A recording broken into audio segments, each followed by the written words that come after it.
India interior retailing is all about how the retail market is evolving, because manufacturers evolve very fast, but traders and retailers, they evolve very slow. And to make them at par with the development outside and inside the industry, we created a platform named India Interior Retailing.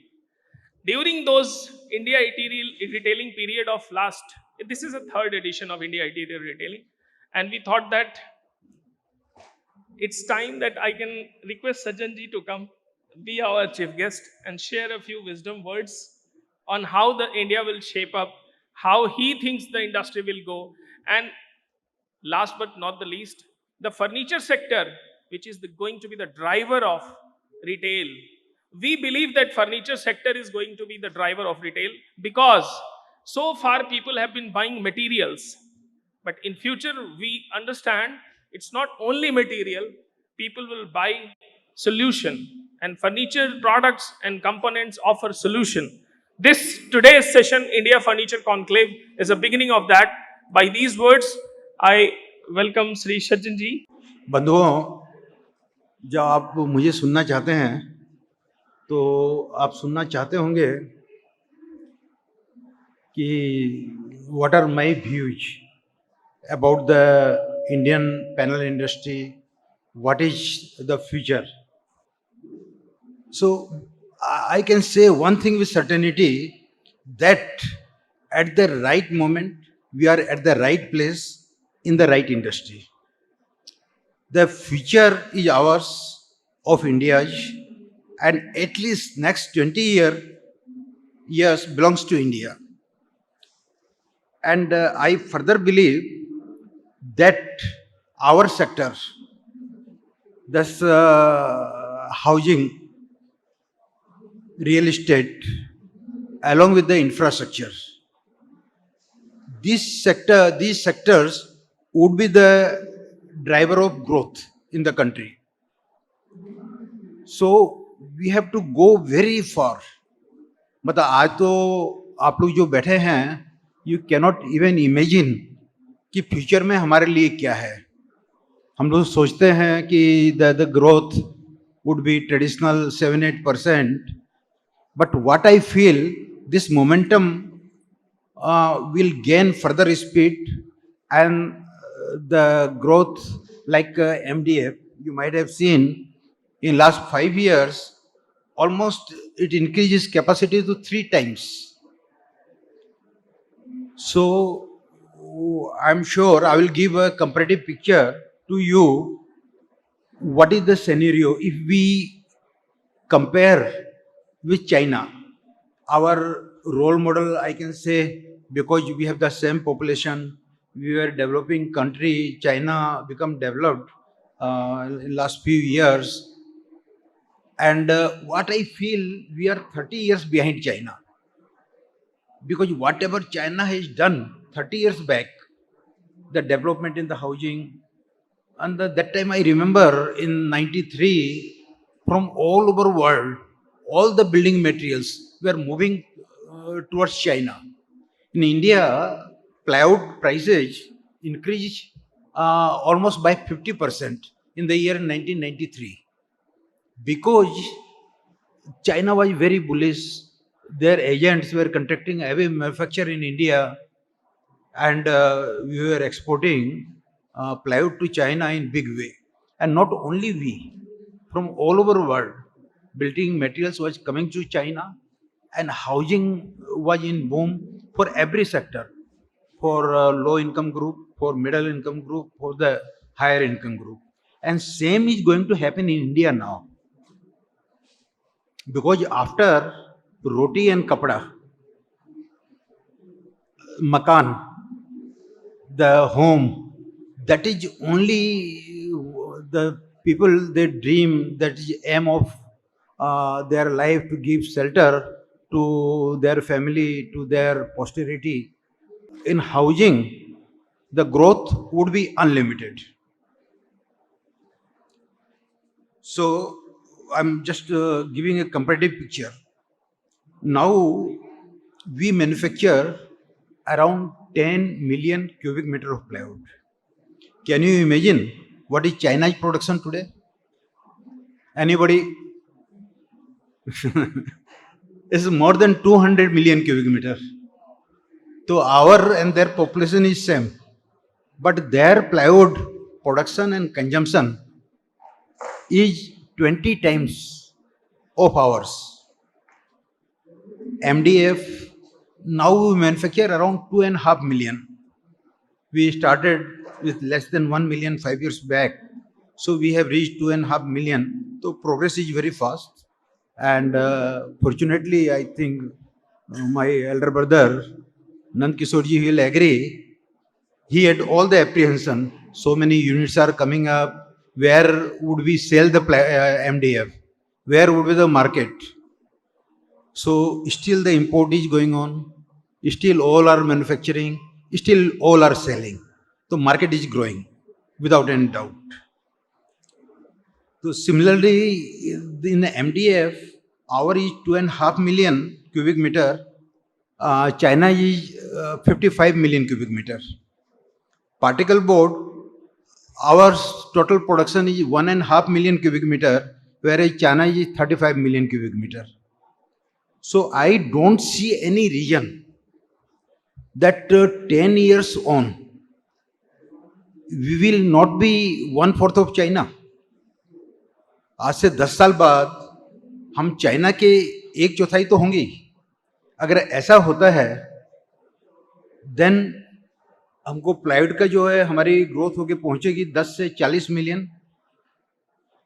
Particle board जो है, ठीक है, अभी MDF का बोलबाला ज़्यादा है, तो particle board would grow 6 to 8 million cubic meter. And MDF, I'm sure, will touch 20 million cubic meters. और ये जो whatever we are producing, we are going to produce during the coming 10 years, where will it be consumed? In our country only. And who will sell? All our friends in trade. So you be sure your volume is going to increase to minimum 4 times. So be prepared. And we have many advantages. I went to China in the year 2007. And that time, wages over here and in China were more or less similar.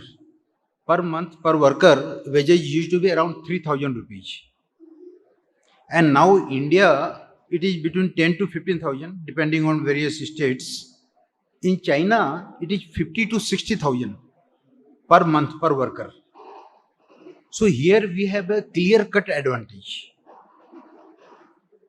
Cheap manpower. Then electricity is more or less same. Capital cost is reducing in India. Earlier, once upon a time, it used to be 18 to 20%. It's no more. Now 8 to 10% you will get capital. So that is also reasonable. And you have ready market. Because our middle, which is the largest market, it is the middle class. And that is growing very fast in India. So we have advantages of huge market, of the cheap manpower, and growing infrastructure. Only few challenges are there. Logistic in India is still very costly. So we have to make a better mix of rail, road, and sea. So we have to develop riverine cargo movement through the siege all around our southern India. So that if we explore, it will be a winning situation. Because how much fuel we consume to move cargo by air to 2.5 ton, that much fuel we are consuming of moving cargo by truck around 250 tons. And that much we are moving for using that much fuel for moving through the rail around 2000 haul rack, 2500 tons. and same fuel can transport more than 25,000 ton by sea. So that would be very cheap mode of transportation. And all the Indo-Asian region, that is the most popular mode of transportation. Friends, I believe I have prepared a paper also.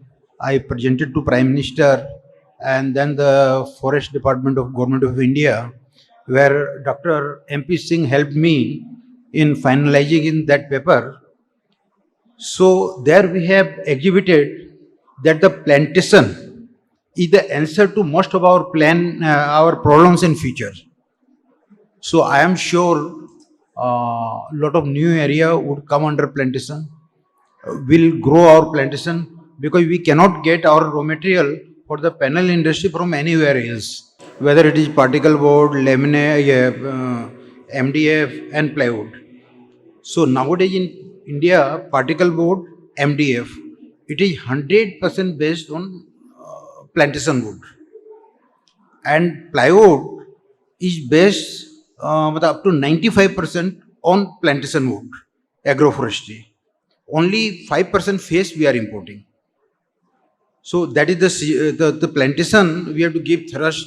So I would request all my friends in industry to initiate in this direction, because we can help it to farmers, because farmers they have a big problem कि how would they survive for next 5 to 6 years if they convert their cash crop to agroforestry, then their yield will come in the 5th or 6th year.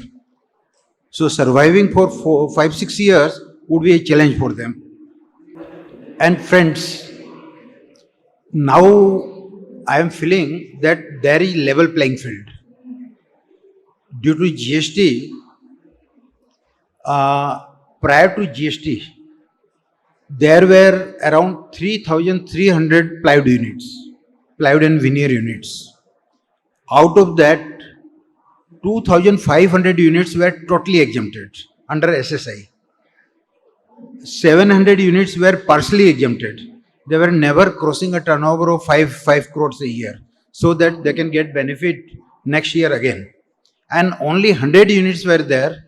They were in full tax-paying sector. They were on their entire turnover. But after introduction of GST in 2017, now there is not a single unit which is fully or partially exempted. So that is a level playing field. And the another challenge is spurious use of the agricultural urea. So now government had decided to add sulfur. It would be sulfur coated. So I think that will again change the scenario. Now people would be compelled to move to the technical urea. So again, because in that case, because somebody is using agricultural urea at the rate of 8 to 10 rupees per kg, and other person is using technical urea more than costing more than 50 rupees a kg. So it was, everybody was compelled to resort to manipulation. I'm sure with this, this will be over. Again, there is a challenge in Indian plywood sector that in the name of phenolic plywood, people they are dipping in a color and then stamping is the 710 or this thing. So with the introduction or making the BIS compulsory, that again will tackle this. And after that, we all will grow on merits. We all will work harder, cater to different market segments at different price level. But I am sure there would be very, very hefty growth for all our components. And friends, as far as our furniture industry is concerned, the difference between the India and China in the panel, I have explained. The furniture, the gap is much more. In India, for the organized furniture, per capita consumption is only $5. whereas in Europe it is $235. So you can imagine, and the furniture with the development of this industry in India, I am sure we can give the world the best furniture out of the eco-friendly wood, out of the good quality at the lowest price. There, nobody can compete with India if we nurture and nourish this industry with care. Thank you very much for patiently hearing me. Thank you. And ladies and gentlemen, next I would love to invite Mr. N.K. Agarwal, the chairman of Action Tesa Group. मेरे को ये खुशी है कि India में जो कि MDF आज से 15 साल पहले ऑलमोस्ट नील था, आज इंडिया के अंदर कम से कम उससे 50 गुना ज़्यादा एमडीएफ बनने लग गया है और आने वाले 3 साल में जो आज कैपेसिटी है उससे डबल हो जाएगी। वही एमडीएफ की पोजीशन है और प्लाई भी अपने हिसाब से ग्रो कर रही है, हर इंडस्ट्री ग्रो कर रही है बिल्डिंग मटेरियल के अंदर, क्योंकि हिंदुस्तान में कंस्ट्रक्शन एक्टिविटीज़ जो मोदी जी ने आज एक अपने मन में ठान रखी है कि हर आदमी का मकान होना चाहिए। मकान कब हो सकता है? जब उसके पास में बिल्डिंग मटेरियल्स होंगे। तो हमारा हिंदुस्तान का भविष्य बहुत उज्जवल है, इसमें कोई सोचने की ज़रूरत नहीं है और हमें नई से नई टेक्नोलॉजी को ला करके एग्जीबिशन में देख करके ये समझ करके हम फर्दर अपना ग्रो क्या कर सकते हैं, कैसे कर सकते हैं, ये सब चीज़ें अगर हम अपने में अपनाते रहेंगे तो आज 140 करोड़ की पॉपुलेशन में हम क्या चीज़ सेल नहीं कर सकते, क्योंकि कोई चीज़ बनाना आसान है नहीं है, लेकिन बनाने के बाद आज अगर वी टॉक ऑफ वियतनाम के पास में अपनी कंजम्पशन नहीं है। If we talk of Korea के पास में अपनी कंजम्पशन नहीं है। थाईलैंड है, उसके पास भी अपनी कंजम्पशन नहीं है। मलेशिया है, उसके पास भी अपनी कंजम्पशन नहीं है। हम इंडिया एक ऐसा मुल्क है जिसके पास अपनी कंजम्पशन है। तो हमारे को ये समझना है कि हमें किस तरीके से अच्छी चीज़ें बनाएं और बना कर के कस्टमर को सेटिस्फाई करें, और ये सब काम होते रहेंगे तो हिंदुस्तान जो कभी सोने की चिड़िया थी अब दोबारा जल्दी सोने की चिड़िया बनने वाली है। धन्यवाद। And now next we would love to invite Mr. Ashok Agrawal, who is Managing Director of Vidya Ply and Board Private Limited. Along with that, there are so many achievements. हम लोगों को आने वाले समय से डरना नहीं चाहिए, अपने हिस्से का दिया हमें जरूर जलाना है। अंधेरों को कोसने से कुछ होने वाला नहीं है। हम प्लांटेशन की तरफ जाएं, क्वालिटी की तरफ बढ़ाएं जाएं, ये नहीं सोचें कि बीएसआई आने वाला है, लोगों का क्या होगा क्या नहीं होगा। हम पहले कंज्यूमर हैं। अगर हम कोई सड़ी प्लाईवुड लेके आएंगे, हमारा फर्नीचर सड़ जाएगा, हमें कितनी तकलीफ होगी। तो इसलिए हम लोगों को घबराना नहीं चाहिए। गवर्नमेंट आपके लिए बेहतर सोच रही है, हम लोग भी सब मिलके बेहतर करेंगे इस इंडस्ट्रीज के लिए। हमें सबको मिलके चाइना, ताइवान सबको पीछे हटाना है, क्योंकि जितना बड़ा कंज्यूमर मार्केट हमारे पास है दुनिया में किसी के पास नहीं है। हमें अपने कस्टमर के लिए अच्छी प्लाईवुड बनानी है, अच्छी एमडीएफ बनानी है, अच्छी माइका बनानी है, ये हमें सोचना चाहिए और प्लांटेशन में हम सबको ध्यान देना चाहिए। मैं अपनी बात को यहीं पर समाप्त करना चाहूँगा। थैंक यू, धन्यवाद।